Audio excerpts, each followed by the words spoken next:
خان شیرپو په مشرۍ باندې اعتماد اظهار یې وکړو دا موږ ټولو لپاره د خوشحالۍ او د عزت مقام دی.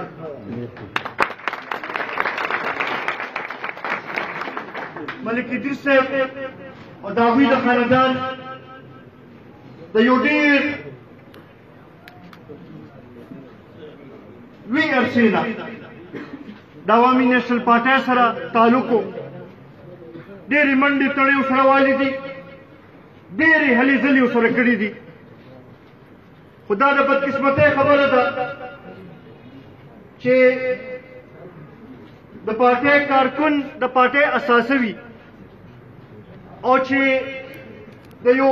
مخلصه کارکن خیال ونه ساتلی شي د هغه لحاظ سره د هغه تپوس ونه شي، دا ډېر د بدقسمتۍ خبره ده. خو زه ملک صاحب ته د هغوی خاندان ته د هغوی ټولو ملګرو ته دا یقینداني ورکول غواړم چې قومي وطن پارټي او بیا خصوصا ملي رهبر جناب آفتاب احمد خان شیرپو هر یو کارکن له عزت ورکړی دی، هر کارکن له عزت ورکوي. او دا تاسو ته یقینداني راکوو چې موږ به تاسو ته پوره پوره عزت به راکوو. قومي وطن پارټي حیات محمد خان شهید. نن که موږ وګورو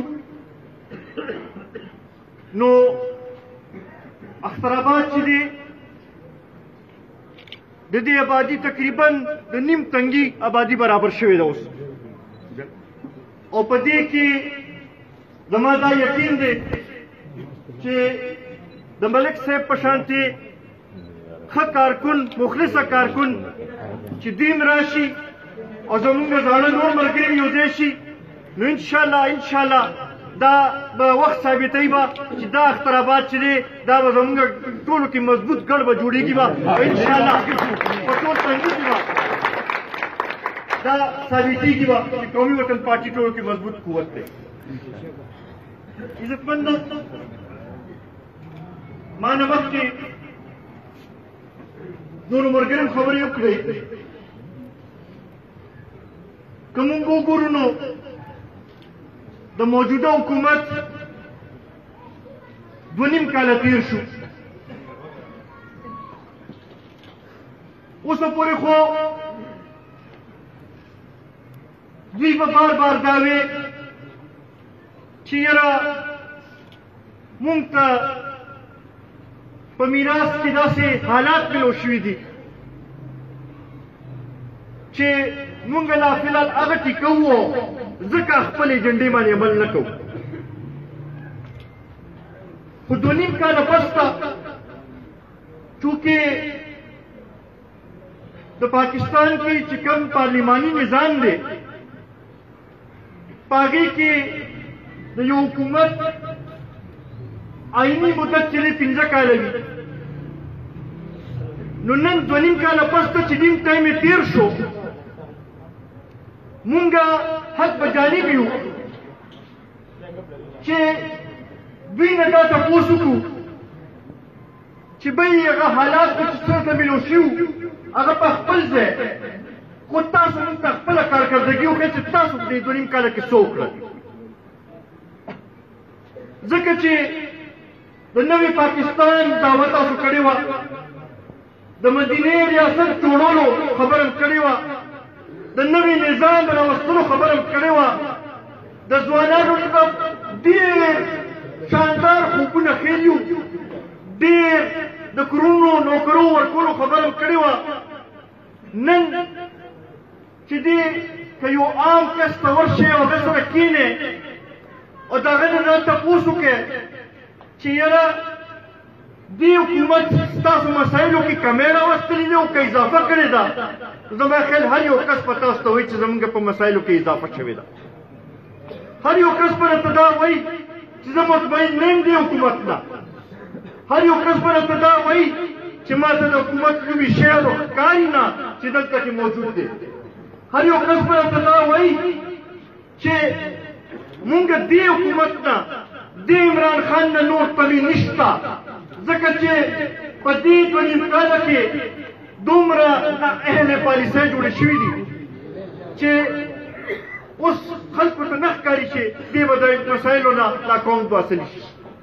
مونږ خو د لومړنۍ ورځ نه ویلي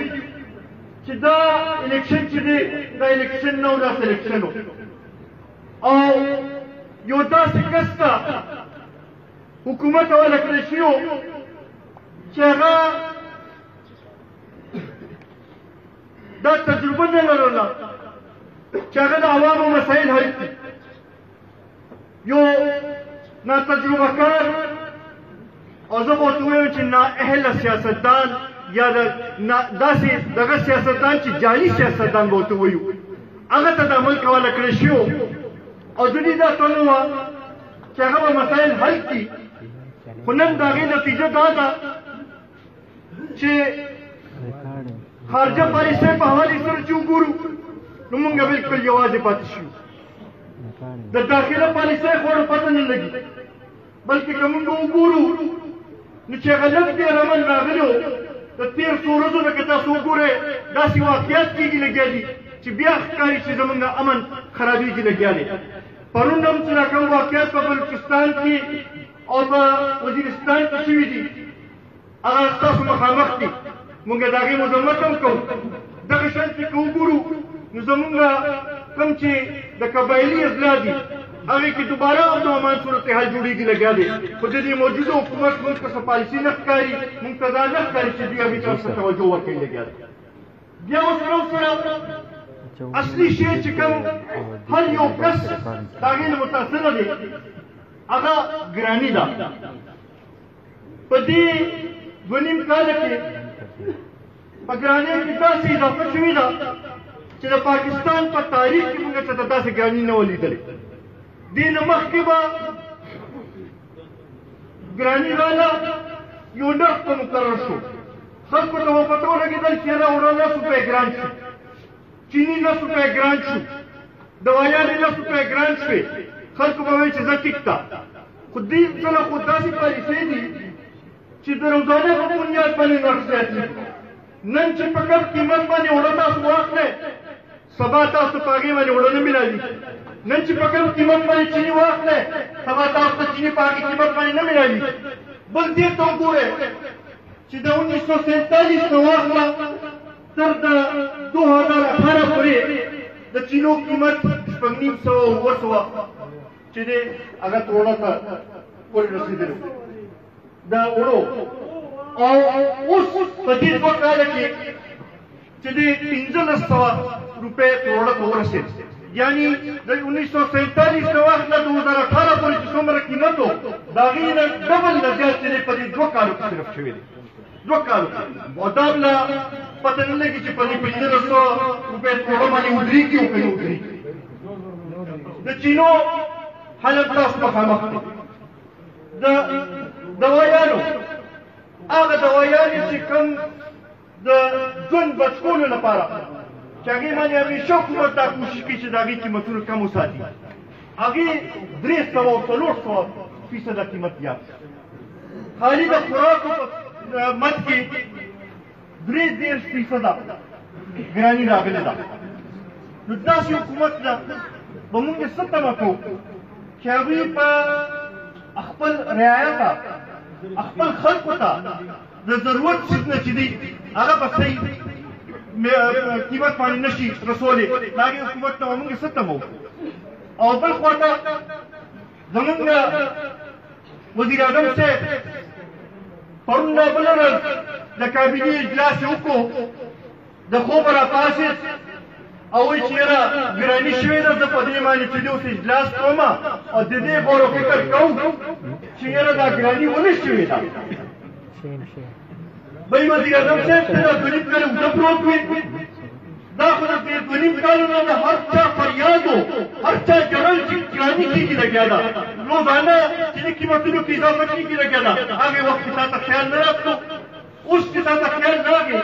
نو دې کې دا تپوس کې چې دا ولې شوې ده کوم ستا د پالیسۍ د وجې نه شوې ده هم ستا چې کومې غلطې پالیسۍ دي معاشي پالیسۍ د هغې په نتیجه کې شوې ده کوم چې تا د IMF د قرضې اخیستلې دي د هغې په نتیجه کې شوې ده IMF ته چې تا کومې معاهدې کړې دي د هغې په نتیجه کې شوې ده په دې کې دا تپوس کولو څه ضرورت دی دې کې دا کتلو څه ضرورت دی چې دا ګراني ولې موجود ده شيب وشيب شيب اوس وایي چې د ټایګر فورس په ذریعه باندې دا قیمتونه چې په دې باندې نظر ساتي اول خو د هغې څه قانوني حیثیت نشته بل دا چې بی ته دا وګورې چې دا ټول شانه کم ریټ چې زیات شوي دی غریب دکاندار ته چې په کم ریټ باندې یو شی میلو شي هغه به د هغې کې یو روپۍ دو ډنګه ساتي او مزدوري به کوي او هغه به مخکې خرڅوي یو دکاندار چې دی چې هغه ته شی په 50 روپۍ میلو شي هغه په 15 روپۍ هم نه شي خرڅ کولی هغه به ګوري به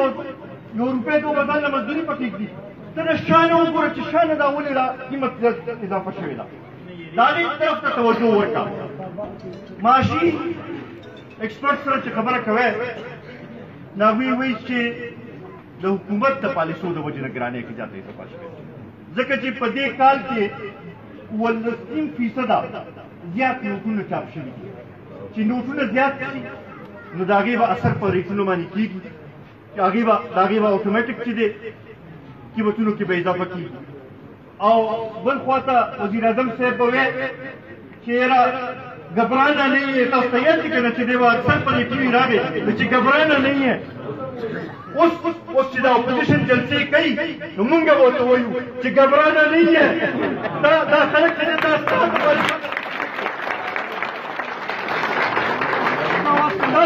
पर नतीजे के नन दा हालात में घोष नहीं लेता नन कि मुंगो गुरु دوی ته د وبا د وجې نه ډېر لوی ریلیف میلاو شو بهر نه ورته ډېرې پیسې میلاو شو هغه په دې قوم کې ونه لګېدی هغه دوی د خپل اخراجاتو لپاره استعمال کړي اوس چې دغه پیسې ختمېږي نو دوباره به بیا IMF ته ځي چې بیا IMF ته ځي نو د هغې نتیجه به څه نوره ګراني به راځي د هغې خو IMF خو له څه پیسې په دې نه ورکوي چې ته چې څیزونه ارزان کړه دوی له واپس پیسې مه راکړه هغه ورته وایي چې بهی تاسو نور دغه وکړئ نو داسې صورتحال کې آیا دا حکومت چې دی دا د دې قوم او د دې ملک په مفاد کې دی او که نه دی دا سوال تاسو ته نن همدغه وجه ده چې د اپوزیشن ټولې پارټۍ را یو ځای شوي دي او د پاکستان ډیموکریټک موومنټ په نوم باندې اتحاد جوړ شوی دی د هغې لومړنۍ جلسه نن په ګوجرانواله کې ده او دغې نه به تاسو وګورئ د عوامو یو سمندر به راوځي او امدا یو مطالبه به وي چې زه عمران زه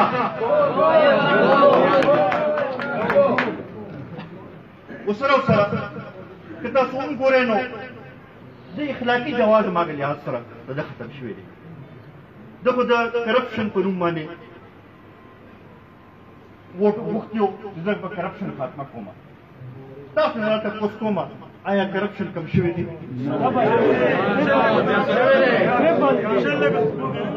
دا مخکې دا اصطلاح ته نه اورېدلې چې لاک روپۍ سکیل آیا دا تاسو اورېدلې ده په دغې باندې نوکرۍ خرڅېږي لګېږي او که نه بیا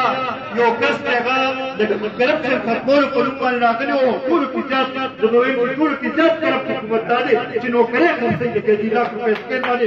نو بیا د دې جواب قومي وطن پارټي حیات محمد خان شیرپال زنده‌باد عزتمندو که موږ وګورو نو حکومتي اراکین په خپل ځای باندې امپلیګان او امریکان چې دي هم غیر ناست دي نه ترقیاتي عمل شروع دی نه موږ دا وینو چې یاره د خلکو مسایل حل کېږي ना अवामी नुमाइंदगान چې دغه خلکو له راځي او د خلکو مسایل اوري لګیا دي او ویم داسې یو عجیبه چې صورتحال جوړ کړی دی صرف دې ته ناست دي چې د پردو سکیمونه باندې خپل بورډونه لګوي او په هغې باندې دوکه ورکولو کوشش کوي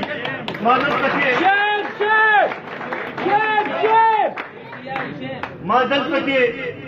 د ایم این اے صاحب بورډونه مې وکتل او د ایم پي اے صاحب بورډونه مې وکتل سکیمونه مې چې وکتل نو هغه ټول زما د لاس منظور شوي سکیمونه او بورډونه پرې نه لګوي